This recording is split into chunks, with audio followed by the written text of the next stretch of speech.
Dans un monde où l'innovation et l'exécution sont les moteurs du succès, bienvenue dans Marketer Moment. Je suis Guillaume Rostand, je vis le marketing chaque jour en tant que CMO et mentor de start-up. Je me passionne pour ce domaine et ses acteurs. Dans Marketer Moment, notre ambition est non seulement de donner la parole à des professionnels de cette discipline, mais surtout de les inviter à nous raconter leur succès, un canal qu'ils maîtrisent, une campagne particulièrement réussie, des techniques et des sujets spécifiques dont ils sont les experts. Pas de fioritures, du concret, au travers d'entretiens intenses dans lesquels les best practices, les échecs constructifs et les visions pour l'avenir du marketing sont discutés sans filtre. C'est une immersion dans la réalité d'un marketeur au sommet de son art. Marketer Moment est le podcast pour apprendre, être inspiré et peut-être même défier votre propre approche du marketing. Je suis Naufal Laxali, j'aborde le marketing depuis plus de 10 ans en tant que growth marketer et aujourd'hui en tant que fondateur de la plateforme de marketers Mateers. Je serai votre complice sur ce voyage au cœur de l'excellence du marketing et je vous souhaite une bonne écoute.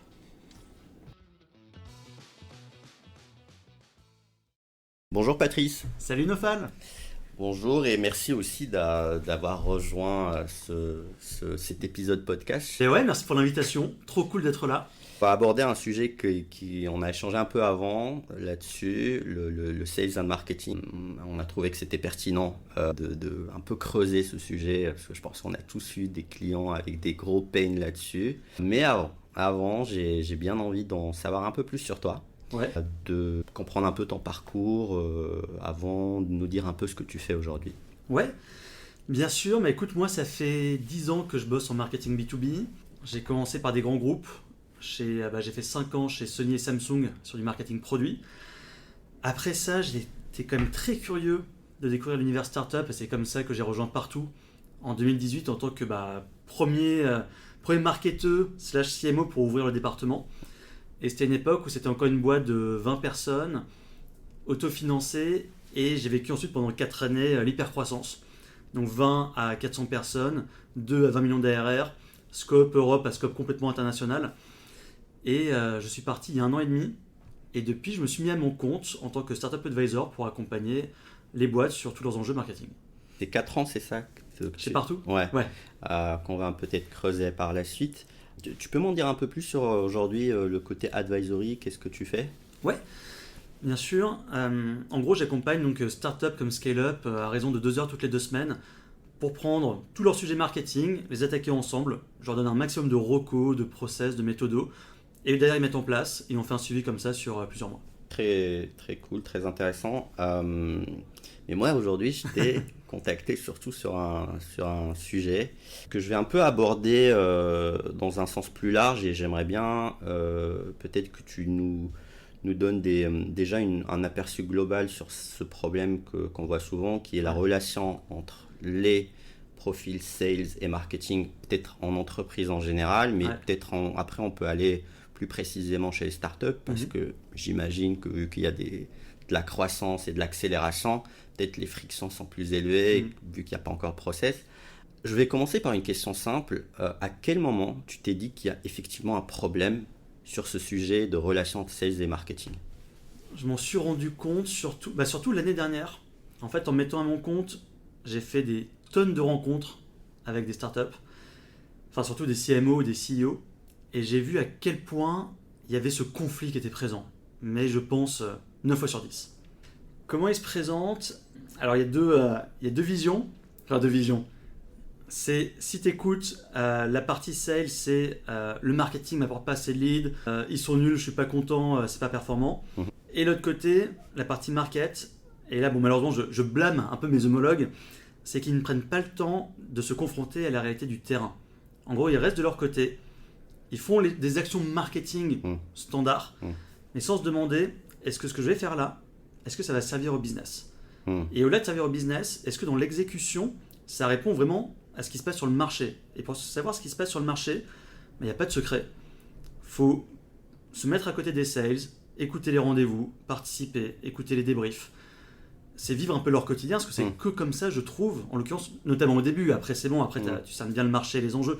Mais au début, pour dire, ok, je vois bien leurs difficultés au quotidien, voilà ce que je vais mettre en place qui va permettre de soit générer plus de leads, soit faciliter la prise de rendez-vous, accélérer la négociation et le closing en fait. Ok. Et pour toi déjà, est-ce que tu fais une démarcation en termes de maturité de boîte sur ce sujet? C'est-à-dire, je pense que tu as eu pas mal de clients et donc tu as eu cette vision externe. Mais par exemple, est-ce que déjà tu vois des petites nuances entre une boîte de 200 personnes et une start-up de 20 personnes, 30 personnes déjà sur ce sujet précisément? Non, en fait Non. les problèmes sont les mêmes, ils sont juste décuplés. Ok. Mais si problème il y a, en fait c'est le même. La différence c'est que quand tu es dans une boîte de 200 personnes, il est très ancré, donc il peut être assez long et lourd à rectifier. Mais quand le problème est là, même quand tu es une boîte de 5-6 personnes, c'est la même chose. L'impact est moins fort, mais ça reste la même chose.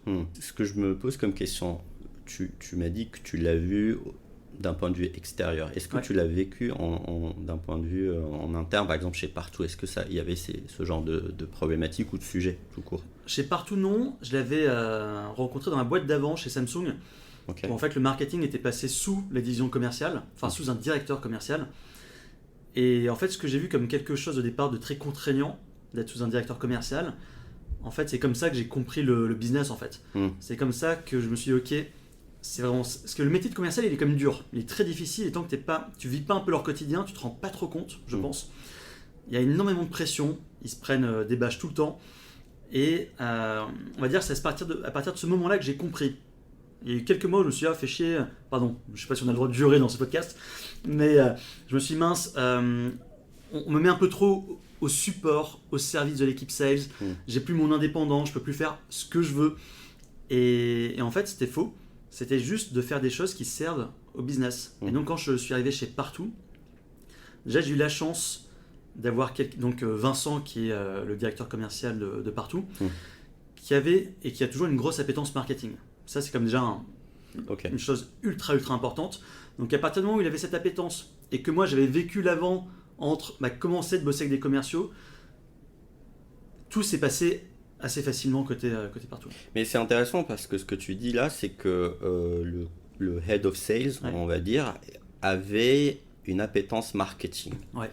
Donc, en gros, et peut-être on va commencer à débloquer les clés une par une, ça veut dire qu'il a été empathique de l'équipe marketing d'une manière ou d'une autre. Est-ce que c'est ça la clé ou est-ce que, en tout cas, une partie de la clé, ou bien tu penses que c'est aussi autre chose? Parce que déjà, bien sûr, je pense, mais déjà, est-ce que tu peux peut-être nous parler de ce côté empathie, peut-être pour creuser? C'est ça. Alors déjà, oui, c'est une grosse partie de la clé. Tu peux prendre plus de temps sinon à changer le mindset, hein, mais c'est quoi en fait cette appétence ou cette empathie? Déjà, c'est tout bête, hein, mais Vincent, ça faisait longtemps qu'il voulait quelqu'un en marketing, enfin qu'il voulait du marketing chez Partout. Donc c'était demandé et pas imposé. Et c'est quelqu'un qui a, de par sa curiosité et ses connaissances, qui voit un peu tout le spectre et l'étendue de ce que peut apporter du marketing. Au-delà de juste de la lead gen. C'est une compréhension finalement du département et de son apport qui est fort.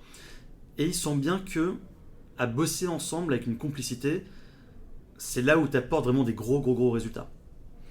Ok.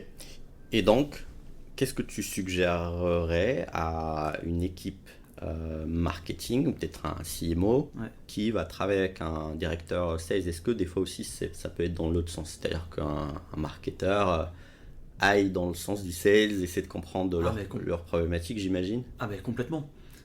Mathieu, je vais donner un exemple que j'ai vécu. Il y a une période chez Partout où on a eu des grosses difficultés à atteindre nos objectifs sur un quarter. Et je me souviens très bien de Vincent qui est venu me voir. C'était genre, je sais pas, début mars, il restait encore un mois. Et qui me dit, sur quoi tu bosses en ce moment? Je lui raconte. Et là, il me dit, t'es conscient qu'en ce moment, on est très en retard sur les objectifs? Oui. Ok. Donc pourquoi tu fais ça? Et pourquoi tu cherches pas des actions nouvelles ou supplémentaires pour justement aider les sales à atteindre leurs objectifs? Quitte à ce que ce soit un peu cracra et fait rapidement dans la précipitation.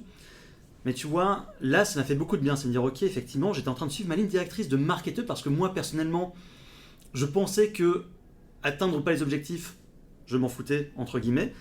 Et cette discussion-là, pour moi, ça m'a fait un gros changement de mindset de me dire, mais en fait, je suis con. Ce que je mets en place, c'est pour la boîte, Donc quand je vois que la boîte va mal, qu'est-ce que moi je peux faire en tant que collaborateur pour rejoindre ce collectif et aider ensemble à atteindre ces résultats-là. Donc tout ce que je peux mettre de côté pour derrière mettre en place des actions coup de poing pour atteindre. Donc oui, le CMO doit toujours être conscient de ce qui se passe côté sales. C'est déjà le point 1, c'est comme je te disais, c'est comprendre les enjeux côté marché, comprendre le quotidien des sales et comprendre et être à l'écoute des besoins. Côté sales, il peut y avoir parfois beaucoup de besoins, une liste toujours très importante. Quand tu viens un peu piocher là-dedans, quand tu discutes ensemble pour mettre des priorités. Mais ouais, de toute façon, ça va pas dans un seul sens. Et là où je vois souvent quand c'est problématique, c'est quand il y a un rapport de force qui n'est pas bon avec les sales qui entre guillemets, est au-dessus du marketing. Et quand je dis ça, je blâme même pas les sales. En fait, je blâme plutôt l'équipe marketing qui n'a pas su s'élever pour se mettre à la hauteur et confronter une équipe commerciale. Alors, il y a 3 sujets, je vais les prendre un par un. Tu as parlé du rapport de force, c'est effectivement un point qui revient souvent. Ouais. Et tu as parlé d'un autre sujet, c'est les objectifs. Oui. Parce que j'ai l'impression aussi qu'il y a pas mal d'organisations où c'est des objectifs en silo, les objectifs du marketing et du sales. Ouais. Peut-être tu as un avis sur est-ce qu'il y a peut-être des objectifs communs ou autres. Mais restons sur le dernier point et comme ça on rebondit là-dessus, le rapport de force. Ouais.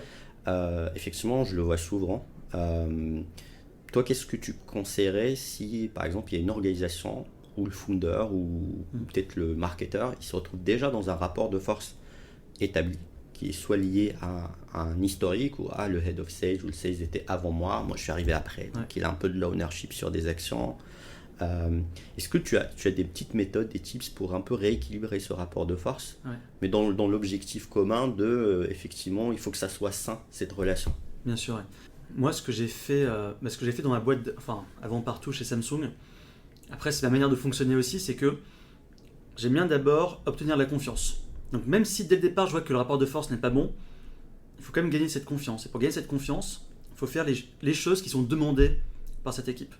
Une fois que tu te délivres et qu'ils disent tiens, Patrice ou / l'équipe market délivre, on est content, ce qu'ils font c'est bien, ça nous aide. Là tu peux commencer à discuter, il y a déjà une écoute qui peut être disponible. Et c'est quand l'écoute est disponible qu'il faut faire, et ça c'est un travail qui ne s'arrête jamais, c'est de la pédagogie. Tout le temps, c'est évangéliser, expliquer le marketing, qu'est-ce que ça apporte, comment on s'organise, c'est quoi le process, comment on peut bosser ensemble. Tiens, là vous pensez attaquer ce marché, ok, viens, on se pose un peu tous les deux et on voit comment on peut l'attaquer ensemble. Moi j'ai pensé à ça, ok, est-ce que tu penses que ça pourrait aider tes équipes? Oui, non. Donc c'est commencer à co-construire ensemble, et c'est en co-construisant que tu y arrives. Mais ça, c'est pas en 2 semaines. Ça peut être une histoire de plusieurs mois. Ok. Mais comment tu verrais le garant de ça? Est-ce que ça doit être... Parce que prenons le use case, vu qu'on est écouté beaucoup plus par des marketeurs, imaginons que c'est le use case d'un marketeur qui se retrouve dans ce rapport de force peut-être défavorable. Effectivement, ce côté pédagogie, moi je confirme, et ça joue un rôle. Mais comment tu verrais un peu la mécanique? C'est peut-être d'inclure le founder aussi, d'un point de vue du marketeur, au-delà du côté one-to-one avec le sales, parce que aussi il y a des rapports de force assez compliqués. Ouais, tout à fait. Donc en plus de ce que j'ai dit tout à l'heure, tu peux aller encore plus loin.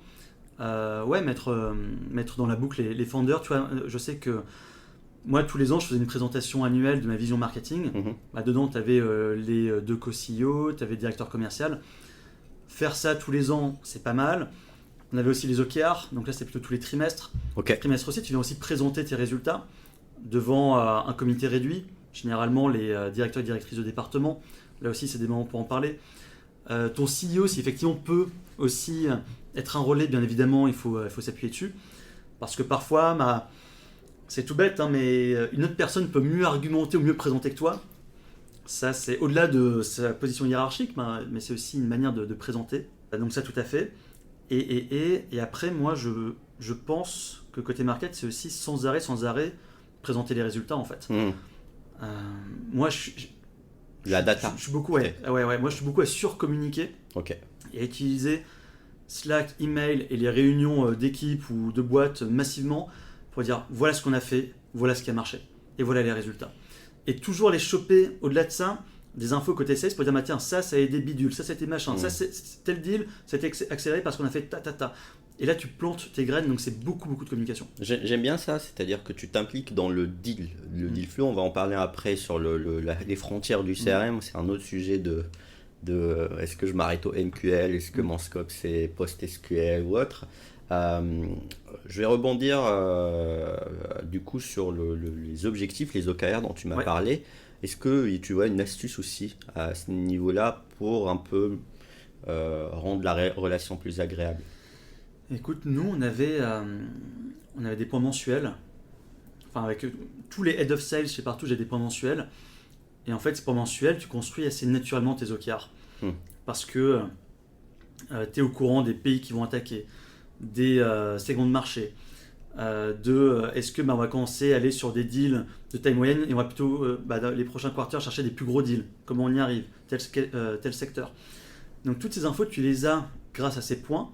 Et lorsque tu entres vraiment dans la dernière ligne droite de ta construction des OKR, là tu le vois aussi, tu le vois parce que déjà, nous c'est un doc qui était partagé.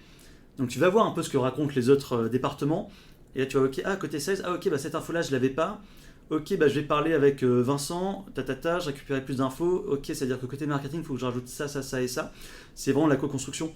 Et ensuite, à la fin, les OKR étaient validés lors d'une grande messe qui durait plusieurs heures, où on faisait une lecture silencieuse des OKR et on se challengeait. En fait, on mettait des commentaires et on se challengeait mutuellement.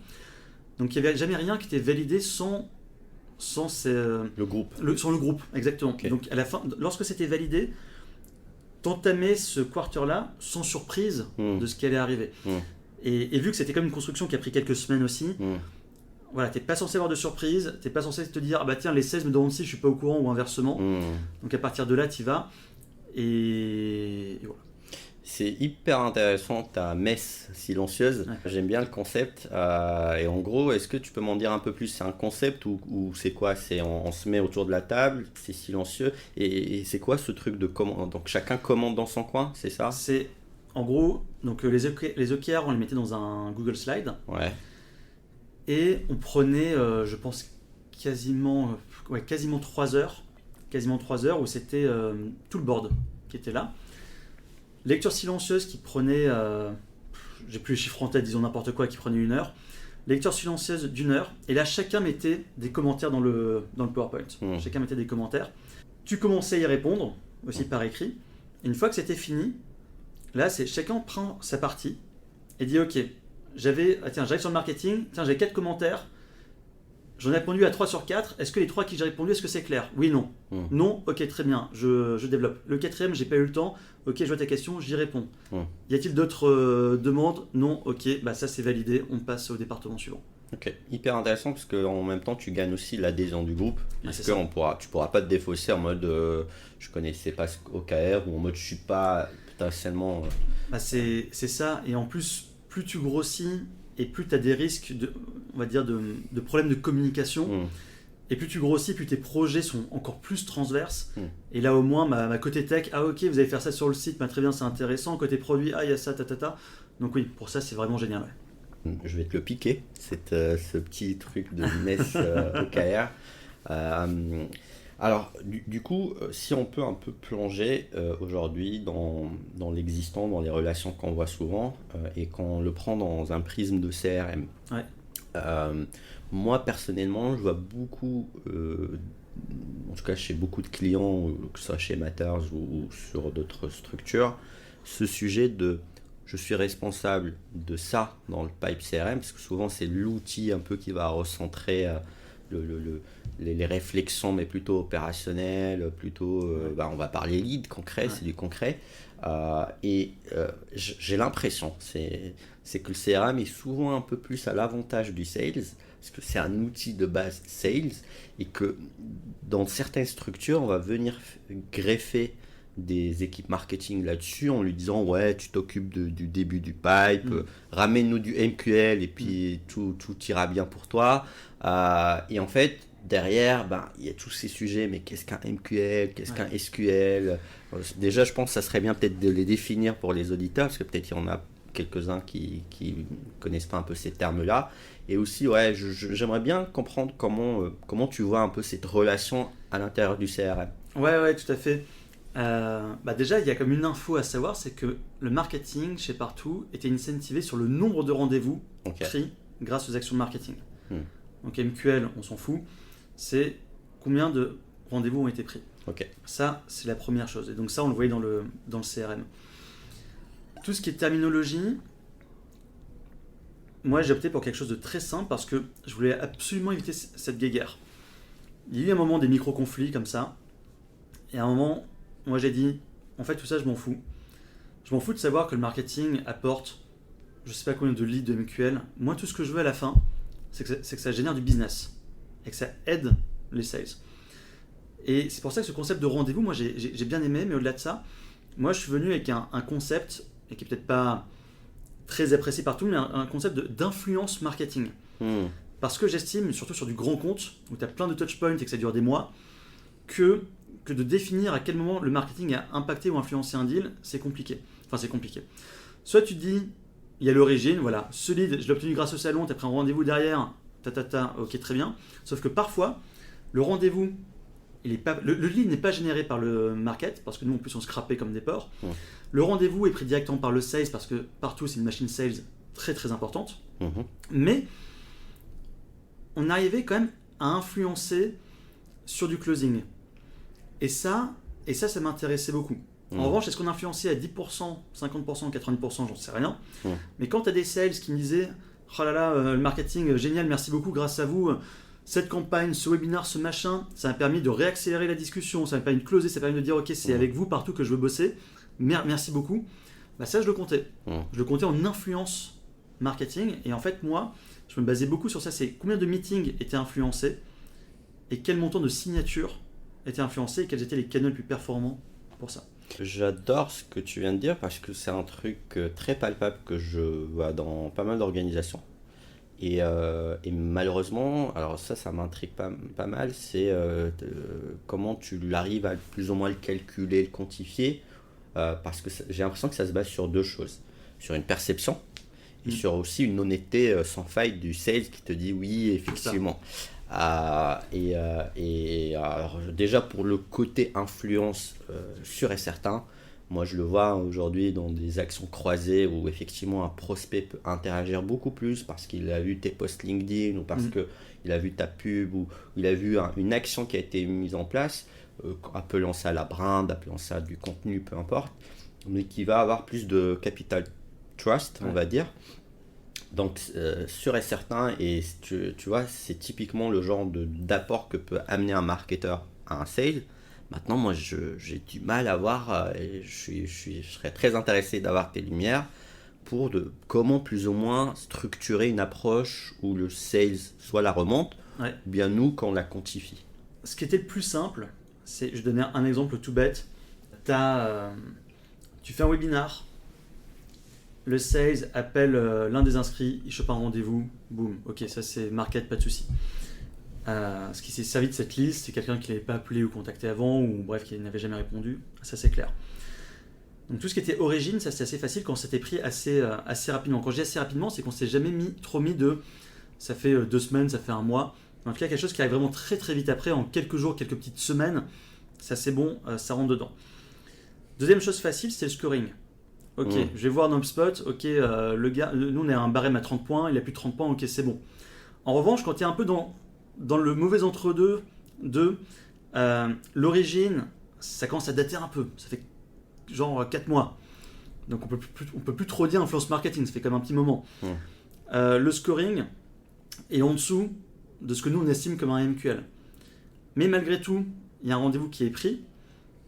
C'est là où il y a comme cette histoire d'honnêteté avec les sales, parce que pour moi le scoring ça a toujours été, c'est pas quelque chose de figé, c'est quelque chose qui doit un peu guider, mais il faut pas le prendre comme ok, s'il est en dessous de tel nombre de points c'est pas intéressant et au-dessus c'est super. Quand parfois tu avais un sales qui me disait effectivement ça marche par l'honnêteté, donc quelque chose qui est pas du tout scalable, mais en tout cas c'est ce que j'ai trouvé de mieux pour cette paix des ménages et pour que ça fonctionne bien. Mais quand tu as le sales qui me dit bah oui effectivement machin, il a téléchargé un livre blanc, vous me l'avez notifié, je l'ai appelé, j'ai pris un rendez-vous. Et le livre blanc ne permet pas d'avoir ce score suffisant pour passer à MQL. L'origine du lead, marketing ou pas, ça datait depuis bien trop longtemps, mais le sales te dit que le livre blanc l'a aidé à prendre le rendez-vous. Moi ça me va. Ok. Donc ça, c'est effectivement soit de la proactivité côté sales, soit c'est un boulot côté market de toujours voir lorsque donc sur Slack, les sales mentionnaient quand un rendez-vous était pris. Nous, le réflexe, c'était HubSpot CRM, enfin HubSpot Salesforce, pardon. C'est quoi l'historique? Ok, où est-ce qu'on a touché cette personne? À quel moment? Et là, tu parles avec le sales. Ok, j'ai comme l'impression que Bidule, là, ça fait 6 interactions marketing en un mois. Je pense qu'il y a une influence. Ah oui, tu as raison. Et parfois, c'est le sales qui te dit, écoute, oui, il a téléchargé tel contenu, mais ça fait 6 mois que je travaille, j'ai fait je sais pas combien de coups de fil, d'emails, d'échanges. Ton livre blanc, oui, je m'en suis servi, mais c'est un peu une goutte d'eau. Et dans ce cas-là, nous, on faisait confiance et ok, t'estimes que ça n'a pas aidé, et il n'y a aucun souci, moi je m'en fous. Je ne suis pas incentivé sur tes ventes. Je veux juste savoir si ce qu'on fait, ça t'aide. Si t'estimes que là, ça t'a pas aidé ou pas suffisamment, bah, pas de souci, ce rendez-vous est à toi. Ok. Et est-ce qu'à la fin, ça a donné lieu à une sorte de... Parce que tu as parlé de 10-15%, à une sorte de métrique de taux d'influence sur le deal. Est-ce que tu avais des métriques comme ça ou... À la fin, ouais. Par exemple, à la fin, je sais que le marketing était responsable, enfin influencé donc 20% de l'ARR de la boîte. Pas mal. Ce qui est, alors c'est gentil, mais c'est pas non plus énorme. Il y a des boîtes où le marketing. Pour moi, c'est pas mal. Ah, c'est gentil. Il y a des boîtes où c'est bien plus fort. Mais voilà, donc 20% sur l'ARR. Et après, derrière, tu vois, par exemple, tout ce qui était prise de rendez-vous, c'était le nurturing qui était le plus fort. Sur tout ce qui était influence sur la signature des ventes, c'était les webinars. À l'inverse, ce qui permettait de signer le plus vite, c'était le site web, mais c'était des paniers beaucoup plus petits. Donc ça, ouais, c'était une métrique assez intéressante à sortir derrière. Ouais. Et je disais pas mal parce que j'avais retenu au tout début que tu as dit que c'est une ADN sales de la boîte de base, non? C'est une grosse ADN, ouais, c'est une machine rebond très très forte. Ouais. Très forte, donc c'est là où... Parce que ça veut dire que, en fait, c'est une métrique qui reste quand même intéressante en termes de... Tu peux même l'améliorer, mais moi, pendant que tu me décrivais ça, je me disais, ça ressemble quand même pas mal à ces mécanismes que je voyais dans la pub de contribution, attribution, oui. Tous ces sujets-là de, ok, il a acheté la voiture, mais en fait, il est passé à côté d'un panneau parce qu'on sait qu'il habite à Paris et qu'à Paris, il y a des panneaux dans la zone où il est. Et by the way, il a vu 2-3 displays et machin. Donc l'acte dans 6 mois. Et donc je trouvais intéressant. Est-ce que tu vois pareil, ce parallèle un peu disons que j'ai fait ça parce que moi je suis pas quelqu'un qui aime le conflit. Je suis plutôt quelqu'un qui pense collectif. Et à un moment, la guéguerre de est-ce que c'est le market ou les sales, moi personnellement je m'en fous. Et moi la question que j'ai toujours le plus posée, c'est est-ce que ce qu'on a fait ça t'a aidé ou pas? Parce que si ça t'a pas aidé, et si trop souvent on dit que ça n'a pas aidé, c'est qu'il y a un problème, c'est qu'on fait mal notre job. Donc moi c'était ça qui m'intéressait pour l'équipe. Et ensuite influence parce que, encore une fois, il y a tellement de touchpoints, même côté sales, côté market, avec le CEO, que ce côté influence, moi ça me plaisait bien. Et surtout, c'est beaucoup plus doux en fait comme approche que de dire c'est le marketing. Et comment tu peux dire que c'est le market? Là, je parle surtout de grands comptes. Quand tu peux dire que c'est le market, quand les sales d'ailleurs ont fait un tel boulot de prospection, que tu vois dans le CRM, ils nous ont envoyé 12 mails, 12 coups de fil, et que oui, il a téléchargé un livre blanc, c'est grâce au marketing. Non, c'est faux. Il y a eu un gros boulot derrière. Finalement, tous ces emails, le nom partout, il est un peu resté dans leur tête. Donc ça marche. Et encore une fois, je le voyais vraiment plus en collectif. C'est on est ensemble dans cette bataille, on va réussir. Et parce que... Et pourquoi les sales pour moi sont aussi importants? C'est que pour moi, il y a 2 caisses de résonance dans une boîte pour faire amplifier ton marketing. Enfin, si je schématise très simplement, c'est qu'il y a ton CRM. Tu fais un contenu, tu l'envoies à tes 1000, 5000, 30 000 contacts, trop cool. Ça, c'est très massif. Et l'autre grosse caisse de résonance, c'est tes sales. Parce que tes sales, c'est eux qui ont le contact direct avec tes prospects. Et un sales qui envoie le bon contenu à la bonne personne au bon moment, c'est ça qui fait mouche. Peut-être que tu auras moins de vues que quand tu l'envoies via ton CRM, mais en revanche, l'impact va être extrêmement fort. Et si ces sales, ils sont pas là pour relayer tes actions, quelles qu'elles soient, et je le vois bien avec des boîtes à qui j'ai parlé, ton impact marketing, il est beaucoup plus faible. Ces gens, ils ont quand même... Enfin, nous, le réflexe qu'on avait, par exemple, sur des webinars, lorsqu'on invitait des gens, c'était de dire, les sales, toute la journée sont au téléphone. Qu'est-ce que ça coûte de prendre 10 secondes à la fin pour dire, au fait, on a un webinar dans 2 semaines, voulez-vous vous inscrire? Et ça, en fait, il y a tellement de boîtes qui ne le font pas, tellement d'équipes sales qui ne le font pas, en disant non, mais c'est au marketing d'inviter, c'est pas à moi. En fait, qu'est-ce que ça coûte de le faire? Et et tout le nombre d'inscrits qu'ils apportaient était phénoménal. Ils apportaient plus d'inscrits que mes campagnes moi marketing. Et c'est intéressant parce que ton approche, je vais même lui donner un surnom d'approche diplomatique, parce que, je l'aime bien parce que c'est pas moi et toi, c'est nous, mais ce nous, il est à travers des termes de aider. Est-ce que je t'ai aidé? Et donc, en fait, ton approche, c'est juste de dire, est-ce que je t'ai aidé? Tu n'attends pas nécessairement une reconnaissance absolue, mais en même temps, tu traques parce que, nombre de téléchargés, nombre de contenus consommés, et c'est ça la puissance de cette approche. Ouais, c'est ça. Moi, derrière, j'ai mes gros dashboards, effectivement, tout ça, ça m'intéressait, méthode d'ouverture, nombre de téléchargements. Parce qu'à la fin, moi, je suis très data. Donc, moi, j'ai quand même envie de savoir si ce qu'on fait, ça marche. Si ça marche pas, pourquoi? Si ça marche aussi, pourquoi? Mais bien sûr, tout ça va être très, très, très data. Parce que quand tu es une boîte autofinancée et qu'ensuite, tu te lances dans de l'hypercroissance, alors je n'ai pas envie de dire que tu n'as pas le droit à l'erreur, mais il faut quand même t'assurer que ce que tu fais, c'est bien. Et quand je dis c'est bien, je ne dis pas parfait. Je reprends un peu l'exemple quand en amont, tu me parlais de ton podcast. Tout ce qui est meilleur matos ou vidéo, on verra plus tard. Mais je suis absolument comme toi. On va faire des choses simples, mais on va les faire bien. Et on va s'assurer que ça plaise. On peut faire 100 fois mieux, beaucoup plus beau, comme tu veux, beaucoup plus complet, mais ce sera plus long, plus compliqué, peut-être pas les ressources, prendre trop de gens en interne. Donc faisons déjà simple et bien, et ce sera déjà super. Ok, noté. J'aimerais bien un peu creuser un autre aspect de ce qu'on s'est dit, c'est au-delà de cette relation, ce côté hiérarchie, parce qu'au tout début, tu as parlé de poste de CMO, Head of Sales. Est-ce qu'aujourd'hui, toi, tu vois cette coordination de relations dans le sens équilibré, ou bien tu es plus de l'école, le CMO prend le sales un peu sous son, comment dire, et là je parle vraiment des rôles très seniors et de niveau C-level, parce que des fois moi j'ai l'impression qu'il y a des boîtes qui vont plus privilégier le fait d'avoir un CMO qui chapeaute le revenu aussi, et donc peut-être en fonction de la taille de la boîte bien sûr, mais il va avoir des sales avec lui. Dans d'autres boîtes, c'est peut-être autre chose. Est-ce que tu imagines une forme d'organisation idéale qui garde en fait ce rapport équilibré entre sales et marketing? Alors, j'ai pas de réponse pour ça. Tout ce que je peux te dire, si je prends mon vécu, c'est en fait pour moi, c'est un peu comme une équipe de sport collectif. C'est en gros, tu prends ta place. Et quand je dis tu prends ta place, et par exemple moi chez Partout, j'étais pas ce CMO qui prend toute l'offre produit, la stratégie, le revenu, c'était pas ça.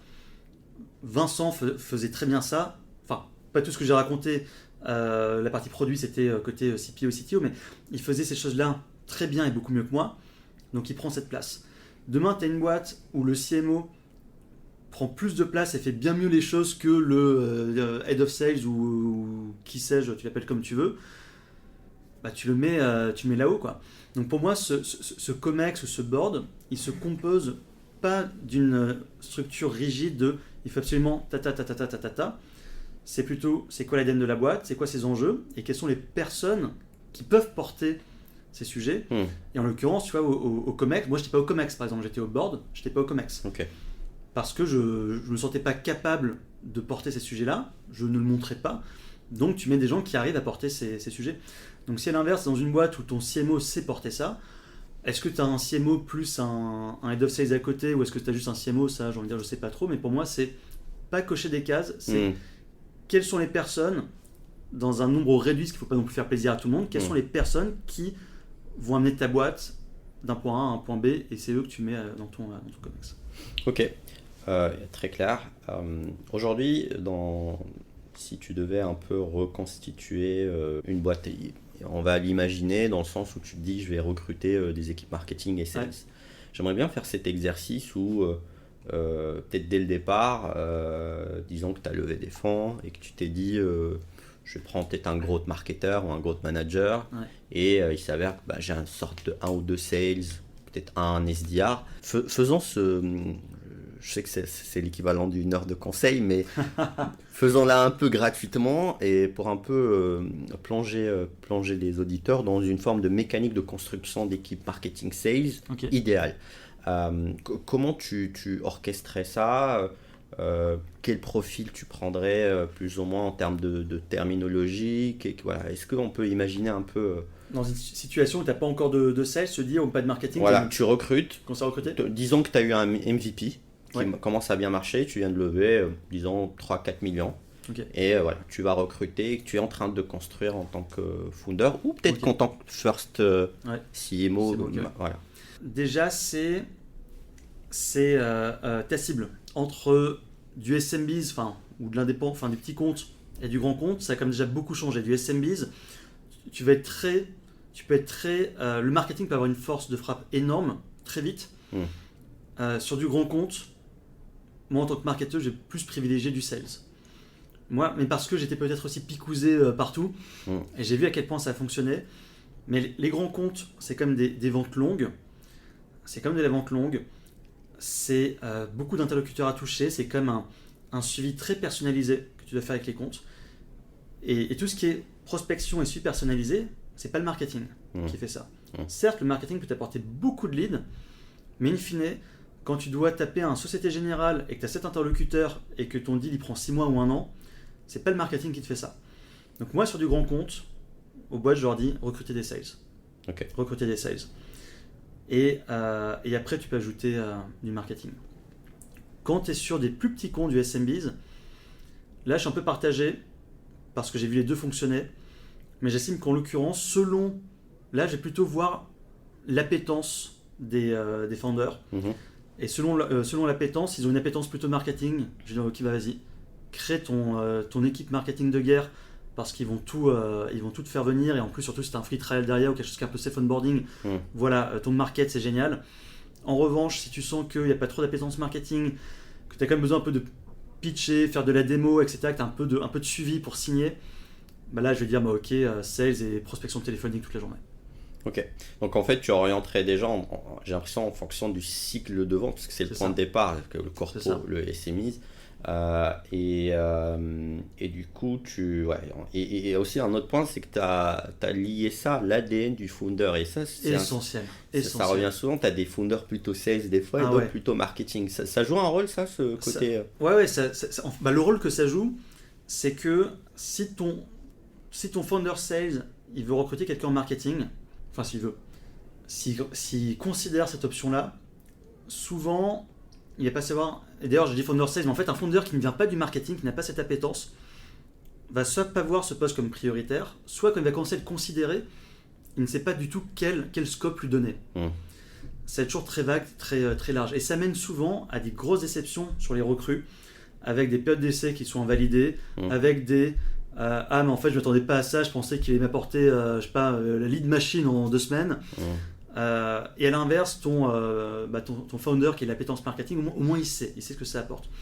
Ça fait partie un peu de ces départements en fait qui est composé de tellement d'expertise. Alors je sais pas que c'est pas le cas de département, mais en tout cas le marketing, je trouve que c'est beaucoup d'expertise et que parfois c'est cette chose là un peu difficile à appréhender quand tu n'as pas un peu cette connaissance du milieu. Et pour moi, un CEO qui n'a pas cette appétence marketing, je leur dis toujours, faites gaffe. Okay. Là, vous apprêtez à recruter quelqu'un, ok, mettez vraiment là sur papier, qu'est-ce que vous attendez concrètement de cette personne. Souvent, ils n'arrivent pas à le faire et c'est normal. Donc, allez parler à d'autres CEO qui ont des marketeurs. Qu'est-ce qu'ils leur ont demandé, qu'est-ce qui a marché, pas marché, c'était quoi les crash tests. Parlez à 2-3 CEO. Et derrière, vous avez votre job desk. Et là, vous pouvez commencer à lancer.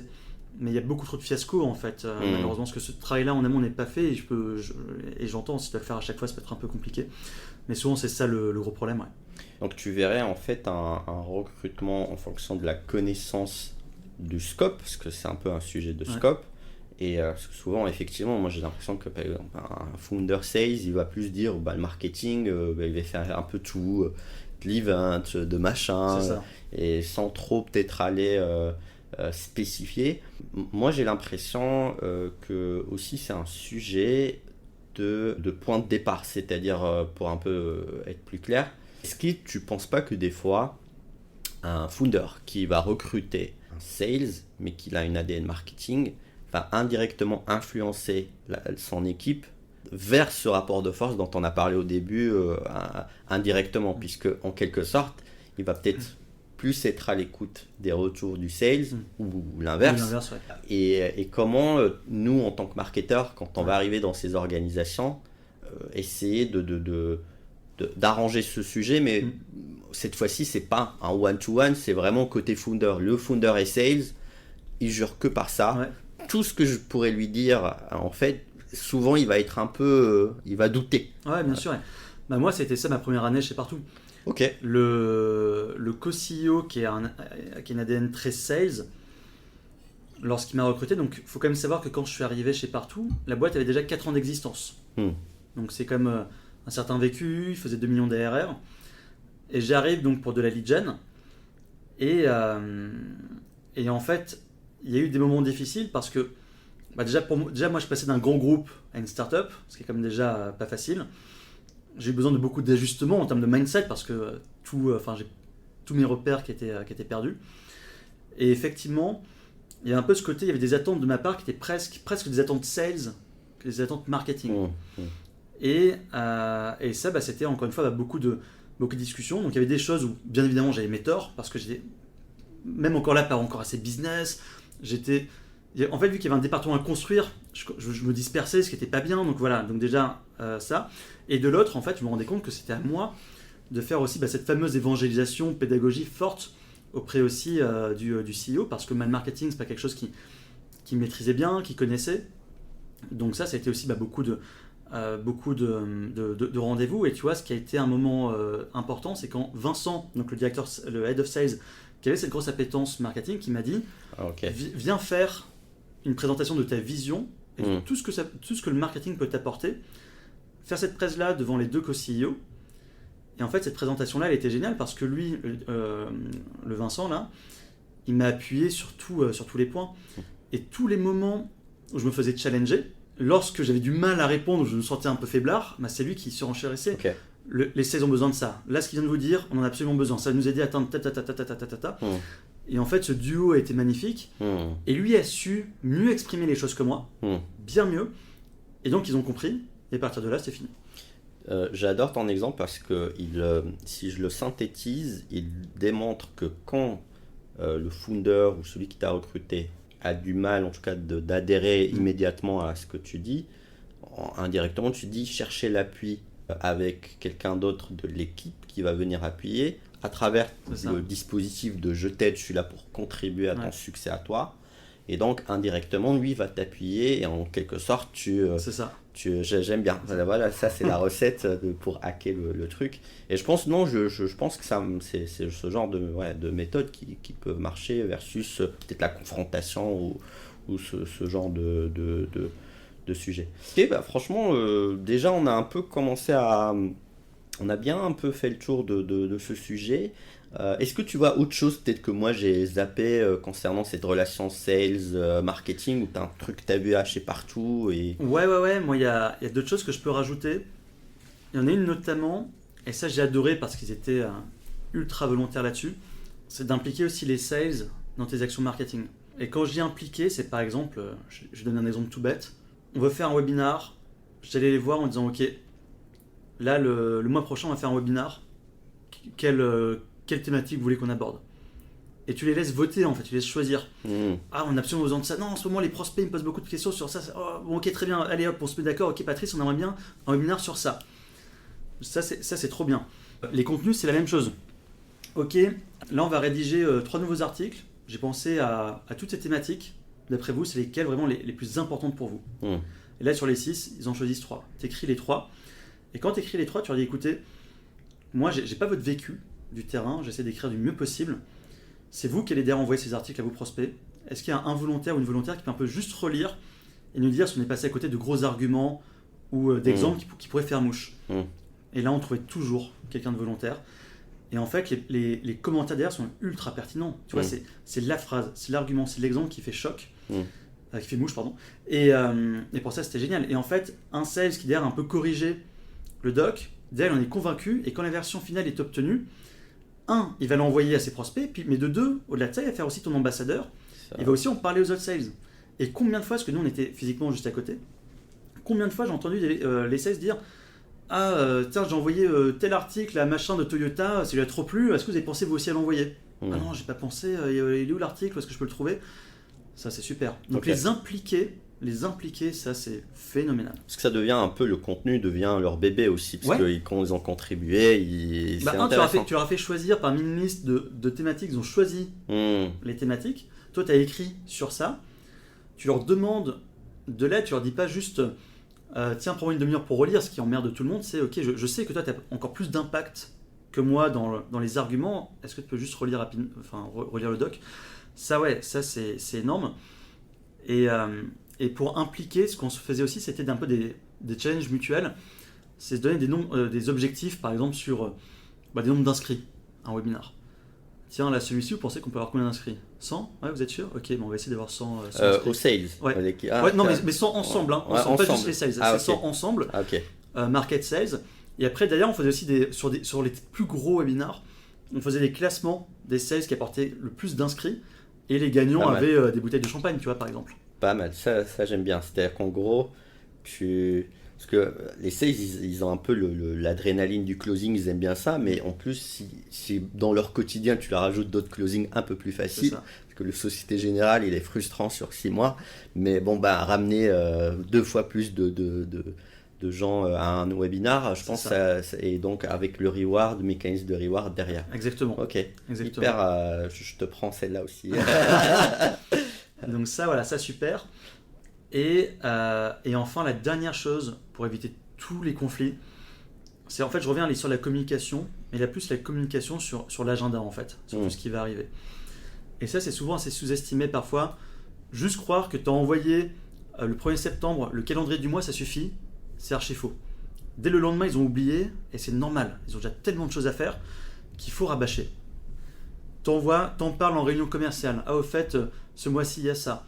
3 jours plus tard sur Slack, rappelez-vous, dans 4 jours, il y a bidule.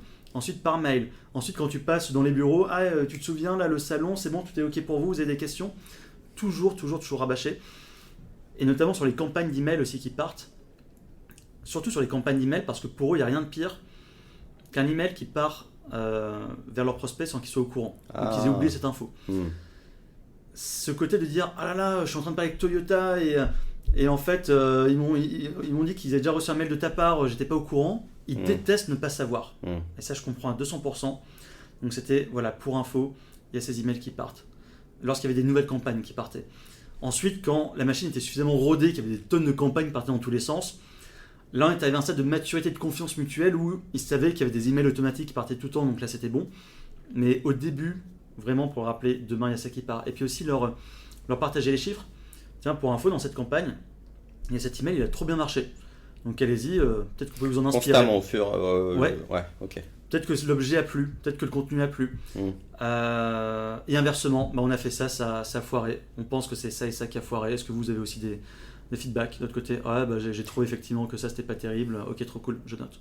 C'est pas mal parce qu'en gros, c'est vraiment de les impliquer. C'est une forme de communication interne que tu déploies envers les très orientés sales, dans le sens où voilà, j'ai fait ça, et quand c'est des chiffres mauvais, tu dis que tu et je trouve ça c'est assez intéressant ta démarche, parce qu'elle est très centrée sur un mécanisme d'empathie tout simplement. Et j'ai l'impression que c'est un peu le sujet depuis le début, et c'est que le sales il est empathique envers envers le marketing, et pareil toi avec ta manière de je vous aide, ok, regarde, j'envoie cette campagne. Et tu as raison, effectivement, ce sujet d'ownership sur le lead, faut pas les trop disrupter effectivement leur relation, en tout cas la gêner par des envois peut-être non sollicités.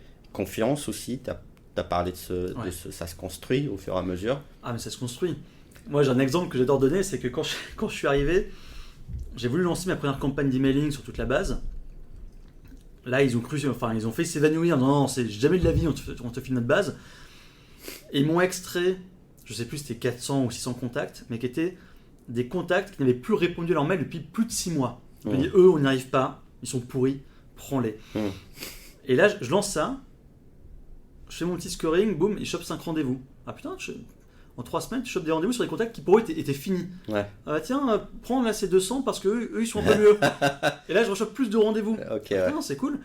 Et tu vois, j'ai lancé la première campagne en septembre 2018. et je crois qu'en décembre ou en janvier, quelques mois après, j'avais emailfilé l'intégralité. Pas mal. En fait, à partir du moment où ils voient, que ça marche, et que de deux, mes emails étaient très, très complémentaires. Moi, c'est des emails très, très doux.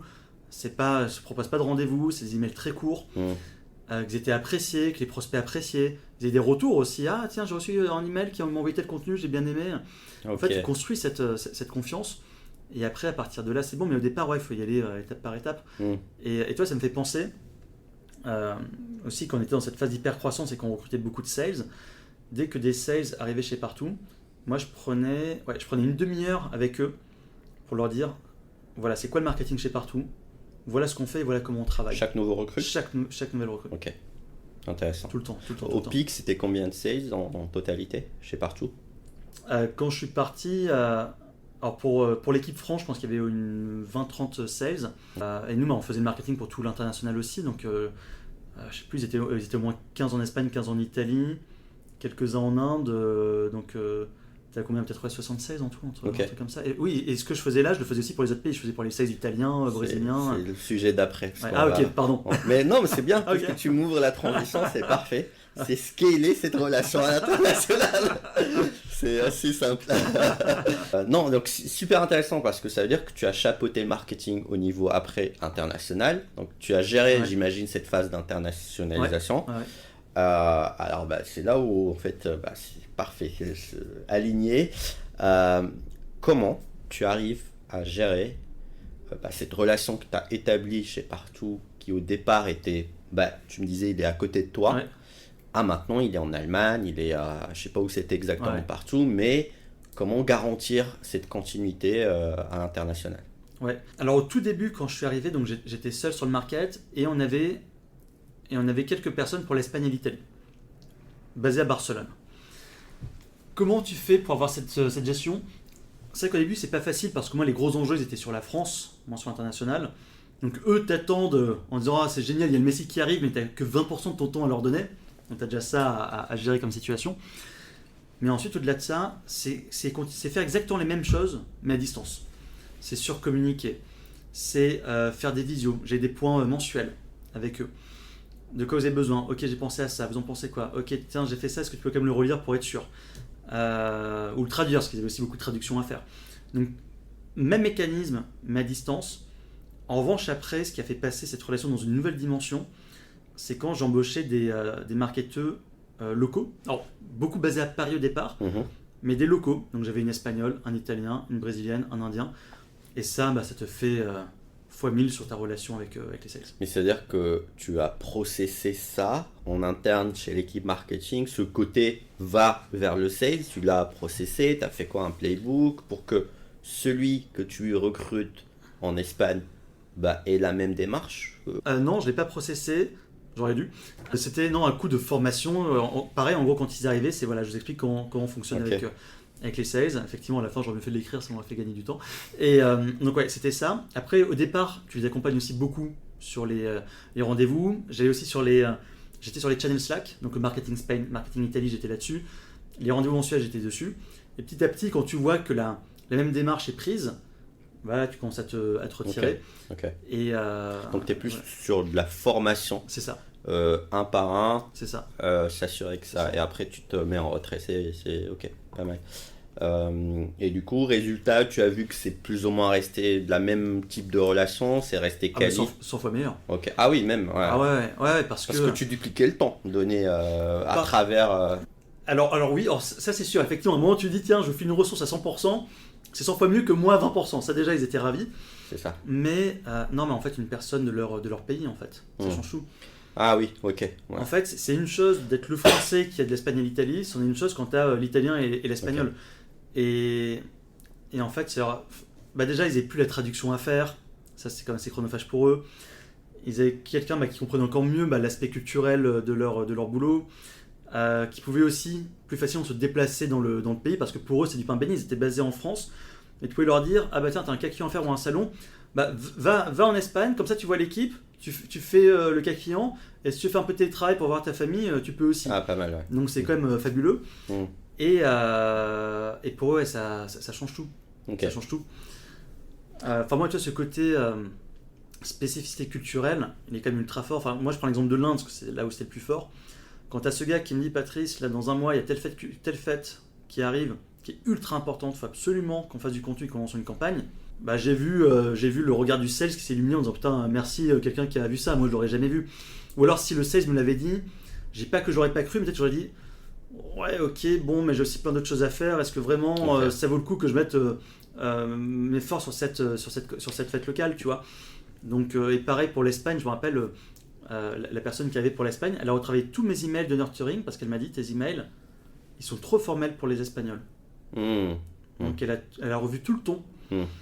Un ton plus méditerranéen. Ouais, exactement. Et en fait, moi, les autres personnes côté Espagne, au départ, j'aurais juste dit de traduire. J'aurais dit, ça c'est cet email, vous y touchez pas, vous me le traduisez. Et ils ont traduit. Mais elle est arrivée en disant, non, ça va pas, je vais te le refaire ton email. Donc ça c'est d'une puissance folle. Et puis toutes tes stats, elles augmentent. Moi, j'ai n'importe quoi, j'ai peut-être des taux d'ouverture à 20% en Espagne, elle arrive, elle passe à 35%. Enfin, tu vois, tout change en fait. En gros, tu scales un mindset. C'est que à travers ta formation, j'ai l'impression que tu donnes un mindset et j'ai l'impression que tes équipes sont très proactives parce que c'est eux-mêmes qui vont te resuggérer des choses. C'est quelque chose que tu avais cherché naturellement dans tes recrutements, dans ton équipe marketing? Le côté tu veux dire proactivité, c'est ça? Bah ouais, en mode qui te disent non, il y a cette fête, ou bien attends, je vais changer 2-3 choses alors que... Ouais, alors ce qui est certain, c'est que ça c'était une discussion avec le CEO, c'est qu'on voulait du marketing local. Ça déjà, nous on croit beaucoup à ça, la puissance du local. Donc ça c'est déjà le point. D'ailleurs je préférais largement, c'est comme ça que j'ai fait mes choix, je voulais pas d'un français bilingue espagnol, je préférais une espagnole qui parlait pas français. Ok, intéressant. Donc ça déjà, ça c'était le point 1. Et le point 2, c'est exactement ça, c'est de dire, en fait, je vais te donner un marché.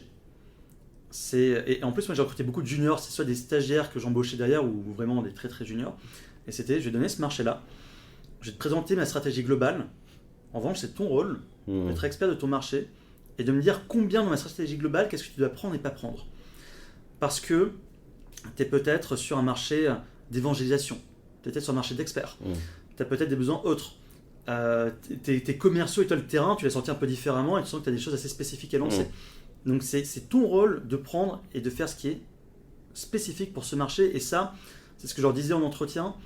Après, je prenais comme des gens très juniors, donc tu ne peux pas encore savoir s'ils vont être capables, ils n'ont pas l'expérience pour dire oui, effectivement, dans la boîte d'avant, je faisais ça. Non, ils étaient encore en études à ce moment-là. Mais en tout cas, c'était ça la responsabilité que je leur donnais et ils apprenaient bien et ça s'est super bien passé. Et du coup, vu que tu avais la main sur ton équipe marketing à l'international et que j'imagine Vincent qui était sur la partie sales avait la main sur son équipe sales, moi ça m'intrigue comment, parce que si je suis la logique, tu avais un peu moins la main sur le sales d'Italie par exemple, ou bien tu avais accès beaucoup de manière plus fluide, mais imaginons ce sales d'Italie, qui avait un accès fluide et direct avec lui?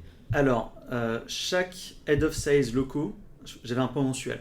Avec toi? Juste avec moi. Ok. Juste avec moi.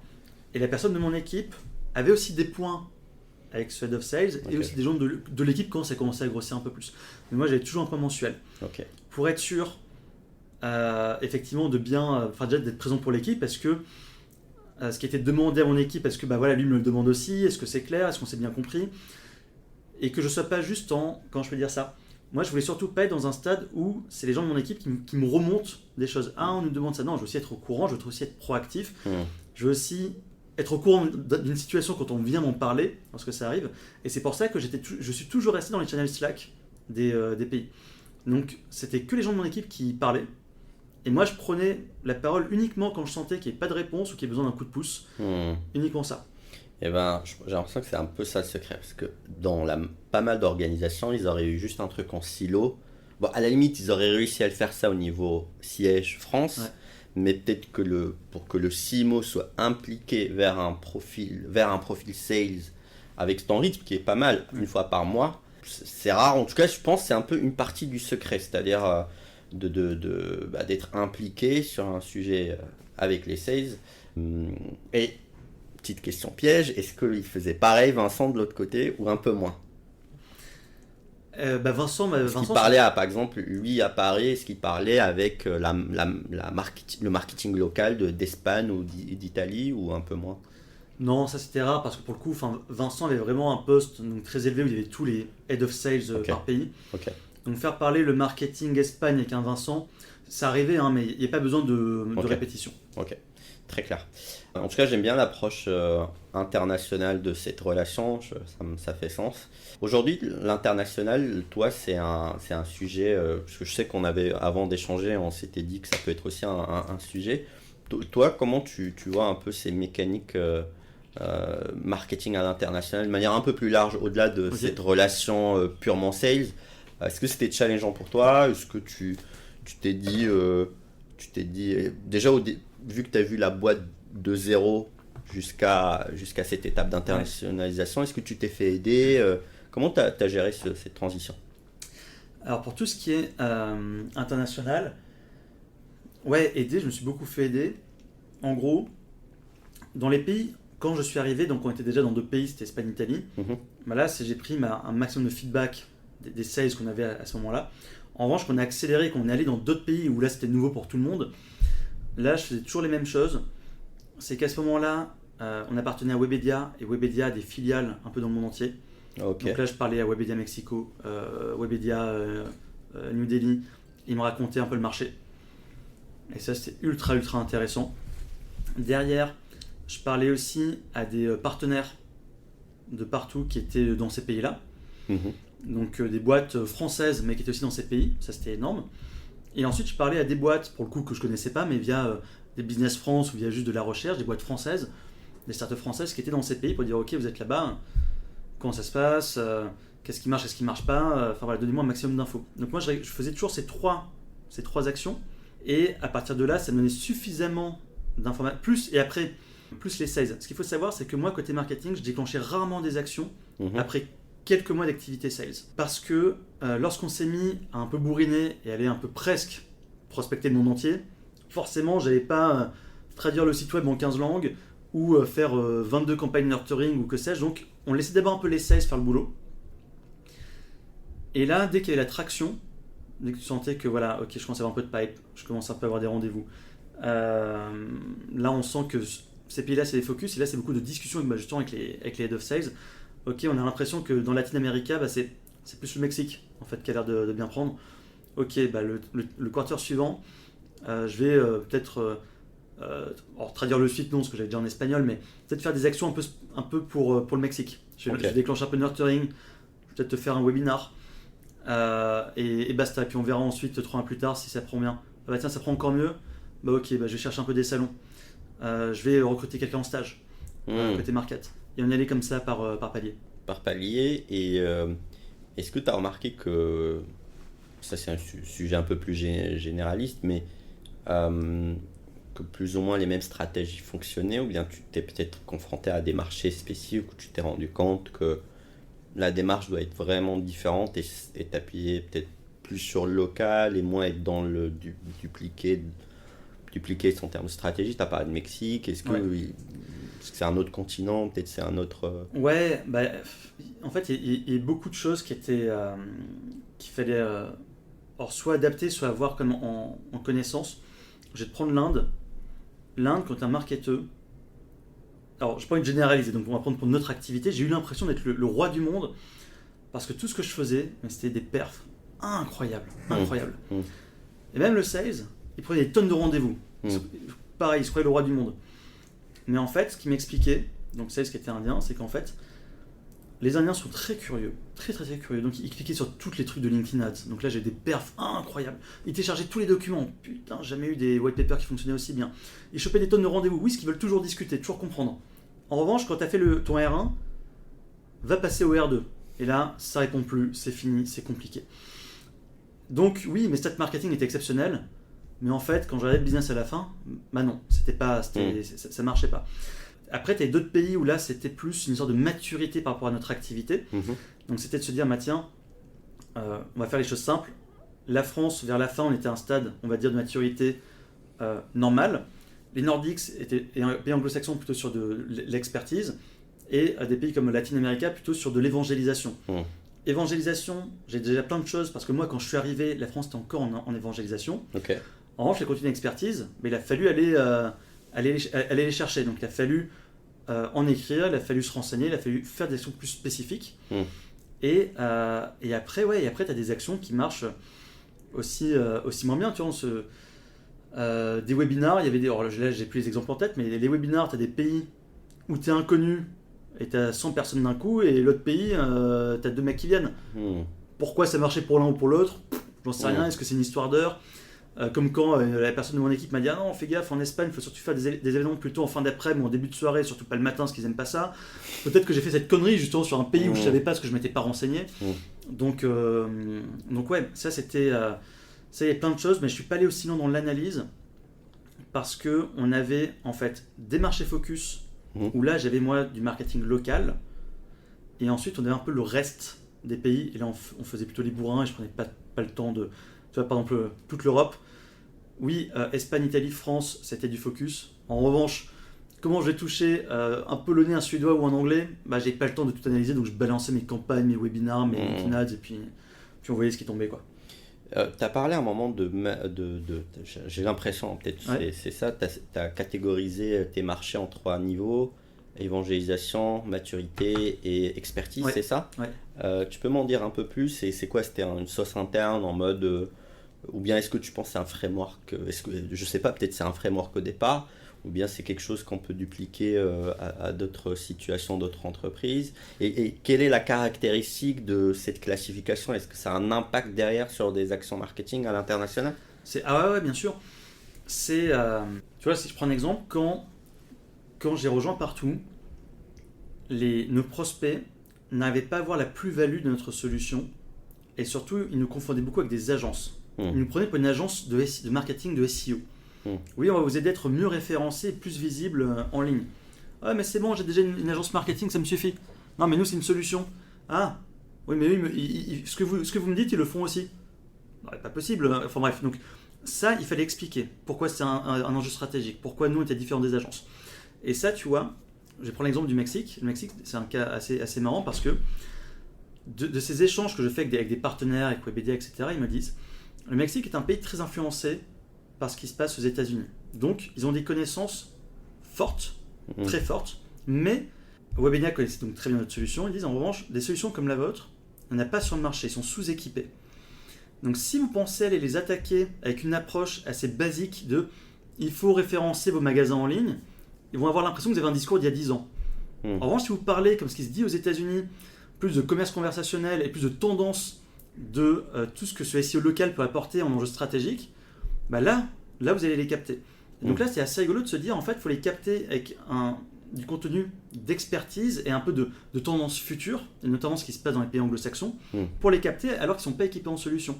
Et ça, ça t'oblige de dire, ok, ma campagne de nurturing où j'avais 6 emails, ok, je mets tout ça à la poubelle, il me faut des nouveaux emails, des nouveaux contenus, et il faut que je les écrive. Pareil, ces webinars-là que je pensais dupliquer, en fait, c'est une connerie. Il ne faut pas que je les fasse, ça sert à rien, il vaut mieux que j'en fasse d'autres. Donc oui, côté market, ça oblige à tout changer, même dans le discours commercial, ça oblige aussi à changer. Après, tu te nourris de ce que dit le commercial énormément. Quand tu attaques un marché, tu te nourris énormément de ce qu'il te raconte. Ok, ça marche. Les ça sales, tu veux dire. Oui, pardon, les sales. Énormément. Tu es toujours obligé d'avoir leur retour, parce qu'en plus, là, tu as une grande distance, tu as une partie culturelle forte, tu as du décalage horaire. Donc il faut récupérer ça. Dans ces situations, donc voilà, je sais pas si j'ai bien répondu à ta question, mais en tout cas oui, on essaie d'adapter au maximum les contenus. Pour la résumer, si j'ai bien compris, c'est en gros, tu sondes à travers les sales, à travers toute personne qui est déjà impliquée sur le marché pour remonter et classifier ce marché dans une de ces 3 catégories. Voilà. Pour rapidement adapter. Les bonnes actions, les bonnes thématiques, les bons contenus. Exactement, c'est ça. En plus, j'aime bien cette classification, elle me paraît simple et pertinente, parce qu'effectivement, j'ai l'impression que beaucoup de marchés, c'est souvent ça. C'est soit tu es en phase d'évangélisation, et des fois, c'est toi, je le vois souvent, par exemple, on a parlé juste avant du part-time, CMO, ce genre. Donc, tu as des marchés qui sont déjà évangélisés, donc tu ne vas pas les aborder de la même manière, et donc tu as ceux qui sont déjà experts et ceux qui sont matures. Alors mature, c'est un peu flou pour moi. Ça veut dire quoi mature? Ça veut dire quoi? Tu fais plus trop d'efforts d'explication, tu changes Comment tu suggérerais? Parce que autant évangéliser, je vois. Ouais. Expertise, je vois. Ouais. Mais mature, ça veut dire peut-être que tu as des concurrents. Mature, tu as des concurrents. Ok. Mature, tu as des concurrents. Ta solution qui comporte plusieurs produits, les premiers produits, c'est bon, ils sont déjà tous équipés avec toi ou tes concurrents. Les produits d'après, ils sont en train de les installer, tu as une guéguerre concurrent. Et tes produits que tu es un peu en train de développer, pour eux, c'est encore beaucoup trop tôt. Okay. Ils vont intéresser d'autres marchés, mais eux, c'est encore trop tôt. Ils ne sont pas prêts à ça. En tout cas, moi, c'est très clair ce mécanisme d'internationalisation, en tout cas, comment vous l'avez déployé chez Partout. Est-ce que toi, aujourd'hui, pour un peu aller vers faire une forme de conclusion, est-ce que tu vois que le sujet de la relation, déjà, dont on a parlé tout à l'heure, est un sujet qui va évoluer dans le temps par rapport à peut-être des nouveaux mécanismes, peut-être l'IA, ou bien en fait c'est juste de l'humain. Est-ce que tu vois une forme d'évolution de ce genre de problématique, vu que les choses changent constamment? Ouais, alors déjà je suis très confiant en l'avenir. Pour moi, ce qui est en train de tout changer là, plutôt dans des nouvelles générations de startups là, qui se créent, c'est ce poste de grosse manager, grosse marketing, grosse hacker, tu appelles comme tu veux, qui est quand même entre les deux départements. D'ailleurs, parfois, certains ne savent pas trop le mettre. Mais en fait, cette personne-là, elle fait un peu des deux quelque part. Elle fait un peu des deux et elle fait un bien fou parce qu'elle permet de lancer déjà des actions de marketing qui sont quand même très, très, très orientées business. Et parce que c'est très très orienté business, ça parle tout de suite au sales, si le marketing m'apporte des choses. Donc moi je trouve que ce poste, qui a le vent en poupe énormément en ce moment, et d'ailleurs je le recommande beaucoup ce profil-là, il fait une liaison parfaite entre les deux départements. Ça, je trouve ça génial. Et après tous les outils qui arrivent, notamment les outils d'automation, je trouve que ça amène à avoir un peu plus de discussion, parce que pendant longtemps ça a été du marketing automation et là de plus en plus on a du sales automation. C'est ça. Et en fait le fait d'avoir ces mécaniques là, ça amène à avoir de la synergie, des discussions entre deux départements quand avant il n'y en avait pas. Et je trouve que ces deux choses là, ça amène les départements à beaucoup plus se réunifier. Exactement, ouais. À travers la figure du growth marketer. C'est ça, exactement, ouais. C'est intéressant cette vision. Et qui lui en fait doit essayer de conjuguer, et c'est drôle parce que ça me rappelle un peu moi personnellement des interventions il y a 2 ans ou 3 ans dans des structures où j'étais au milieu et j'étais le gars qui essaie d'arranger la relation quand elle est peut-être déjà mal entamée. Toi, c'est un profil, est-ce que vous aviez ce genre de profil chez Partout ou pas du tout? Non, on l'a eu tard. Tard, ouais. Et en fait c'est un profil, moi j'en suis très très fan, très fan. On aurait dû. Si on l'avait eu beaucoup plus tôt, ça aurait été beaucoup mieux. Après, peut-être c'est une question de maturité, parce que c'est des profils c'est qu'aujourd'hui, on a vraiment des bons, j'ai l'impression. Parce que déjà, le gros, ça a démarré. Moi, les échos, c'était à l'époque 2015. C'était arrivé un peu dans l'écosystème. D'ailleurs, aujourd'hui, on utilise moins le terme growth hacking. C'est ça. J'ai l'impression que ça s'est professionnalisé un peu le métier, qu'il y a des scopes, un mec plus outbound de growth. C'est ça, exactement. Mais peut-être par un sujet de maturité. C'était moins connu, effectivement, c'était moins connu à l'époque. Et ce profil-là, si on l'avait eu, et moi, je le recommande beaucoup. Ok. On va en recommander pas mal par la suite. Est-ce que tu as peut-être un dernier mot pour la fin, un sujet qui te tenait à cœur, ou peut-être un conseil? C'est libre, comme tu veux, avant de clôturer. Franchement, non. Enfin, je sais pas combien de temps on a parlé, mais en tout cas, je pense avoir dit un paquet de choses. Et non, pour moi, tout est bon. Enfin, déjà, c'est super sympa comme discussion. Ça fait du bien d'avoir des vrais échanges comme ça. Donc déjà, bravo pour ce que tu as fait. Et j'ai pris un super plaisir. J'espère que ceux qui écoutent prendront aussi un grand plaisir. Et puis voilà. Et puis, merci Patrice, et je te dis à très vite. Ça marche, merci. Ciao.